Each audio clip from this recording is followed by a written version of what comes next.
Good morning. I want to thank SAGES for the opportunity to present, as well as the moderators for the privilege of the podium. Today I'll be discussing the contribution of specific enhanced recovery after surgery protocol elements to reduced length of hospital stay after ventral hernia repair. I have nothing to disclose. However, this research was made possible by a SAGES Medical Student Research Award in 2018. So, introduction. Open ventral hernia repair is a common procedure that may be associated with prolonged hospital length of stay. The most common factors include inadequate pain control, prolonged ileus, as well as surgical site infection and hernia recurrence. ERAS protocols decrease hospital length of stay, facilitate patient recovery, and improve outcomes. This was originally shown in colorectal surgery and has expanded to other surgical specialties. In relevance to today's talk, ventral hernia repair, studies in 2016 at Cleveland Clinic showed a decrease in hospital length of stay as well as hernia recurrence, whereas studies at the University of Kentucky, our own ERAS protocol implementation showed decreased surgical site infection as well as quicker return to bowel function. So these protocols have been shown to work, and the goal of our study was to evaluate the impact of compliance with specific individual ERAS protocol elements and how those impacted hospital length of stay. So this was a retrospective study conducted from 2013 to 2017 with protocol implementation in 2015. We included initial or recurrent ventral hernia repairs with mesh implantation in patients ages 18 to 85 years old, and plant concomitant procedures were excluded, such as ostomy reversal. So we examined 8 ERAS protocol elements, in particular compliance criteria, as well as demographic and operative predictors that were predictive of increased length of stay. And after controlling for demographic and operative predictors, we ran a multivariate analysis to assess the specific effects of ERAS on length of stay. So here's a chart showing the 3 time periods, pre-op, intraoperative, and post-operative time periods with the 8 protocol elements.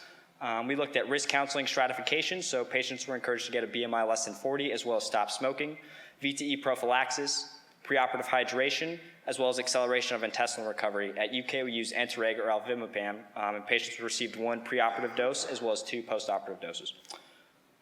Fluid management, so patients received less than 2 liters of intravenous fluid, as well as prevention of hypothermia, so maintaining normothermia.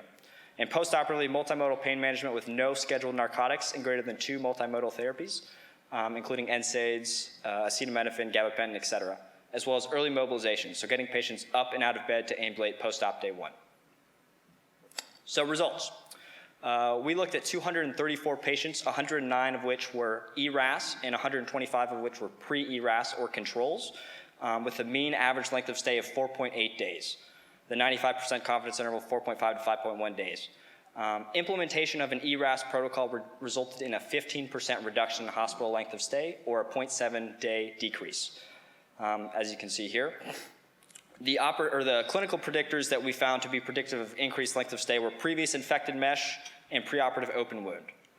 Operative predictors that we found were greater operative duration, greater than 241 minutes, estimated blood loss, CDC wound class 3 and 4, as well as biologic mesh. So table 2, compliance with enhanced recovery after surgery protocol elements. This was unique to the study. We assessed 8 total elements, 2 of which were not statistically significant. We looked at the compliance, so non-compliance, partial compliance, as well as complete compliance, and how the protocol element affected hospital length of stay. So the 3 that I want to draw your all's attention to on the bottom here are multimodal pain management, which resulted in a 13% reduction in hospital length of stay. Early mobilization, so patients getting up and out of bed post-op day 1 resulted in a 14% reduction in hospital length of stay. And most significantly, acceleration of intestinal recovery, so Entereg given preoperatively and postoperatively twice a day resulted in a 36% reduction in length of stay. I do want to add the compliance criteria. Initially we had hoped for 85% compliance, and as you can see here on the far right, from total compliance, we ranged anywhere between 19% to 62%. So we didn't quite meet that goal. And I want to point out in particular the Entereg, which is a mu opioid receptor antagonist, and is contraindicated in patients taking opioids. Unfortunately, in the state of Kentucky, we have a lot of patient population who are taking opioids prior to surgery and thus were contraindicated with this medication. So limitations. This was a retrospective case study performed by 1 surgeon at 1 institution, so it is prone to selection bias as well as generalizability. In summary, ERAS protocols are validated multidisciplinary approaches to reduce hospital length of stay and facilitate patient recovery. Implementation of an ERAS protocol at the University of Kentucky for ventral hernia repair resulted in a 15% reduction in hospital length of stay. And this can be attributed to compliance with 6 out of 8 total individual ERAS protocol elements. So evaluating the impact of compliance with specific ERAS protocol elements is unique to this study. The greatest reduction in hospital length of stay that we discovered were acceleration of intestinal recovery, so enter-egg, which resulted in a 34% reduction, early postoperative mobilization, and multimodal pain management therapy.